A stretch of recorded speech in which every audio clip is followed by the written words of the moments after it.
ګرانو ماشومانو، خدای دې وکړي چې روغ او جوړ به یاست. د ورځې ټول کارونه به مو سرته رسولي وي، د مورجانې سره به مو ډېر کومکونه کړي وي او اوس به د یوې نوې کیسې په انتظار یاست. خدای دې وکړي چې دا کیسه مو هم د نورو کیسو په شان ډېره خوښه شي. نو راځئ چې د نن کیسه پیل کړو. په یوه خاموشه ښارګوټي کې چې د غرونو، لمنو او د ګلونو په ډکو درو کې پروت و، خلکو زده کړي وو چې بویونه په شیشو کې بند کړي. د ګلاب ګلونه د آرامتیا لپاره، د دارچیني د خوشحالي لپاره او کالیپتوس د ویرې لرې کولو لپاره. خو هیڅوک نه پوهېدل چې ولې ځینې بویونه خلک ژړوي، خندوي یا داسې یادونه راژوندي کوي چې دوی هیڅکله نه دي راژوندي کړي. خو لس کلنه زحل پوهېده. زحل د نورو ماشومانو غوندې نه وه. کله چې نور به یو ګل بوی کوو، یوازې خوشبویي به یې حس کوله. خو زحل پکې صحنې لیدلې، د بویونو په دننه کې بندې خاطرې، د عطر یوه څاڅکي به یې د یوې نیا د ځوانۍ د نڅا انځور وړاندې کړ.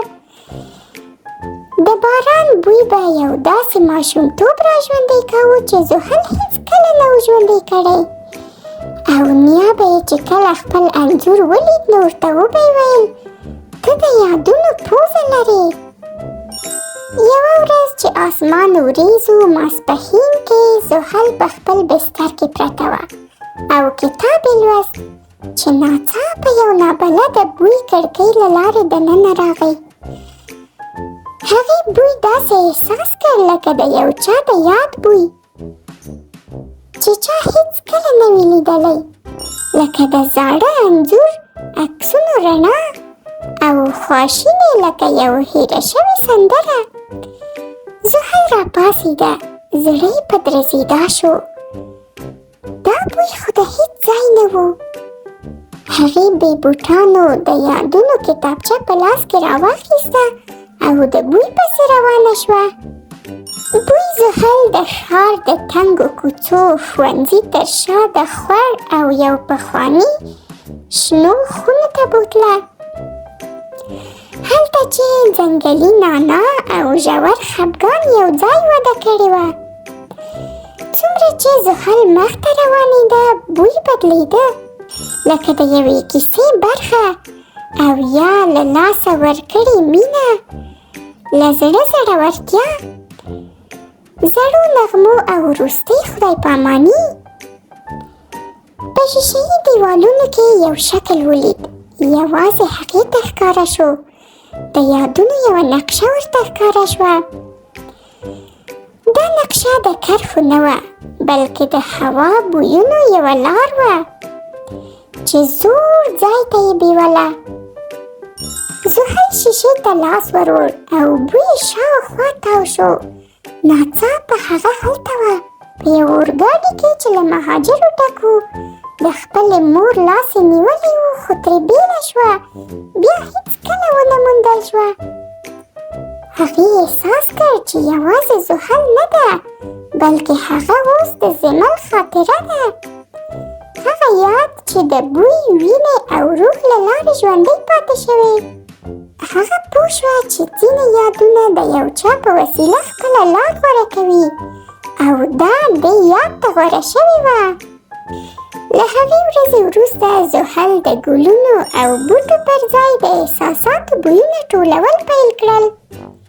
هیرې خنداوې، ناویل شوی خپګان، زړور احساسات، خاموشه خوشحالي.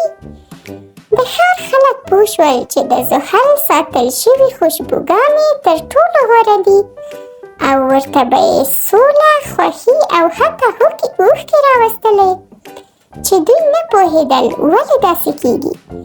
زحل هیڅ چا ته ټوله کیسه نه وه کړې، یوازې دا پوه وه چې نړۍ خپل احساسات ساتي، او دا چې یو څوک باید وي چې دا احساسات بیا راژوندي کړي. نو په ما ګرانو ماشومانو، څنګه وه د زحل کیسه مو خوښه شوه او که نه؟ آیا تاسو هم داسې فکر کړی دی چې کیدای شي تاسو هم د یو چا د یاد وسیله واوسئ؟ که چیرې مو دا کیسه په زړه پورې درته تمامه شوې وي نو ماته یې هرومرو په کامنټ باکس کې ولیکئ. د نورو داسې په زړه پورې کیسو لپاره به زه بیا ستاسو په خدمت کې حاضرېږم. او د دې کیسې نه به مو څه پیغام اخیستی وي؟ راځئ چې زه یې تاسو ته وړاندې کړم. د دې کیسې نه مطلب دا دی چې ځینې یادونه زموږ نه وي خو زموږ له لارې ژوندي کېږي. نړۍ د ناپېژندل شوې لارو ډکه ده. یوازې د زړه غوږ ته اړتیا ده چې واورو. خدای دې وکړي چې پند مو هم خوښ شوی وي او مطلب مو ترې اخیستی وي. د اوس لپاره همدومره. د بیا لپاره به یوه نوې او په زړه پورې کیسه تاسو ته وړاندې کړم. د اوس لپاره تاسو ته ډېره ښه شپه.